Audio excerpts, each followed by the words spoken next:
অবশ্যই এটা নোটিশটা দেওয়া উচিত ছিল, আমাদের নোটিশটা দেওয়া হয়নি।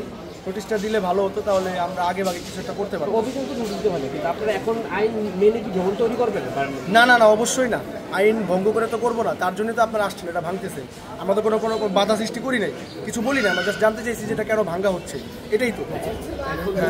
জাস্ট আমরা এক্সপেক্ট করছি যে নোটিশটা দিলে ভালো হতো। এখন আপনারা পরবর্তী কার্যক্রম কি নিয়ম মেনে আপনারা? হ্যাঁ, অবশ্যই নিয়ম মেনে করবেন। এখানে সম্পূর্ণ ইঞ্জিনিয়ারের ভুল ছিল যখন মনে হচ্ছে। এখন আইন সবার জন্য সমান, অবশ্যই এখন একটা ভুল যেহেতু হয়ে গেছে, আমরাও এটা বুঝি নাই যে কার্যক্রমটা চালাচ্ছেন এটার মধ্যে যদি কোনো বাধা সৃষ্টি না হোক, এটাই চাই। আর কথা হচ্ছে এটা নকশার বাইরে যেহেতু চলে আসছে, তো আপনাদের রুলসে যেটা আছে আপনারা সেটাই করতেছেন। যে ভবনগুলো নির্মাণ হয়ে গেছে, বসবাস করতেছে, এই ভবনগুলোর জন্য আলাদা একটা রুল করতেছে। এই ভবনগুলো অবশ্যই আইনের আওতায় আসবে, কিন্তু এখন যে ভবনগুলো কারেকশনের সুযোগ আছে, অর্থাৎ নির্মাণাধীন ভবন, এই ভবনগুলো যদি আমরা নিয়ম মাফিক তৈরি করতে পারি এই মুহূর্তে, তাহলে ওই ভবনের সাথে এইটা অ্যাড করে বাড়তি ঝামেলা আমাদের আর করা লাগবে না। যে কারণে আমরা এখন মূল টার্গেট হচ্ছে নির্মাণাধীন ভবন যেন এগুলোতে ব্যত্যয় রোধ করা যায়। মাঠের অলরাউন্ডার আমি, আর ঘরের all rounder Tilex. Tilex toilet cleaner, clean মানেই টাইলক্স। আমরা যতটুকু ভাঙা সম্ভব ততটুকু ভাঙতেছি, বাকিটা যেন মালিক নিজ দায়িত্বে কারেকশন করেন। উনি বলেছেন, কিন্তু ওনার আগে ওনার যে কেয়ারটেকার আছে তাদেরকে আমরা বুঝাই দিয়েছি যে আপনার কোন অংশ ডেভিয়েশন আছে। তো উনি এখানে বলেছেন যে আমরা নিজ দায়িত্বে কলাম আমরা কারেকশন করব, আর বাকি যে স্ল্যাবটুকু যেটুকু বাকি ছিল সেটা আমরা ভেঙে দিয়ে গেলাম।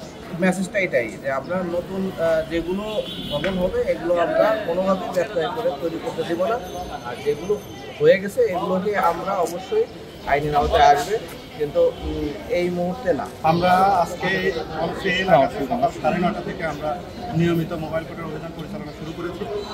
আমরা ইন দ্য মিন টাইম প্রায় 5টি ভবনে আমরা অভিযান পরিচালনা করেছি, এবং প্রতিটা ভবনেই আমরা কিছু অংশ ডেভিয়েশন করেছি। তো যে অংশগুলো আমরা ডেভিয়েশন পেয়েছি, আমরা সেগুলো আমাদের যে লজিস্টিক সাপোর্ট আছে সেটিতে যতটুকু সম্ভব আমরা অপসারণ করেছি, আর বাকিটা ভবন মালিকের নিজ দায়িত্ব অপসারণ। আর আমরা আরেকটি কাজ করছি যে তারা এই অবৈধ অংশটুকু অপসারণ না করা পর্যন্ত আমরা তাদের বিদ্যুৎ সংযোগ বিচ্ছিন্ন করেছি, এবং মিটারটি আমরা ডিপিডিসির মাধ্যমে সিজ করছি। তারা নকশা বহির্ভূত অংশ অপসারণ করে রাজুককে অবহিত করলে রাজুকের চেয়ারম্যান মহোদয় লিখিত পারমিশন নিয়ে দেন আমরা তাদেরকে পুনরায় আবার বিদ্যুৎ সংযোগ প্রদান করবো, যেন তারা নকশা অনুযায়ী ভবনটি করে।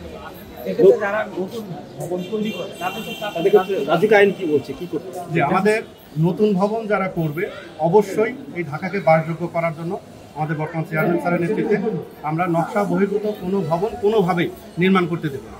আর এখানে একটা কথা আসছে যে পাশের ভবনগুলো তো কিছুটা রাস্তার মধ্যে এসেছে, আপনারা দেখেছেন আশপাশে যে ভবনগুলো আছে এগুলো বেশ আগে নির্মিত, বাট রাজুক এগুলো নিয়েও কাজ করছে যে পুরাতন যে ভবনগুলো অলরেডি ডেভিয়েশন করেছে তাদেরকে কিভাবে নিয়মের মধ্যে আনা যায় এ বিষয়ে আমাদের একটা নীতিমালা তৈরির কাজ চলমান আছে। নীতিমালাটা হয়ে গেলে এই যে ভবনগুলো রাস্তার মধ্যে চলে এসেছে কিংবা ডেভিয়েশন করেছে সেগুলো নিয়ে আমরা করবো, এবং এটি আপনাদের মাধ্যমে আমার মনে হয় গোটা দেশবাসী সেটা জানবে।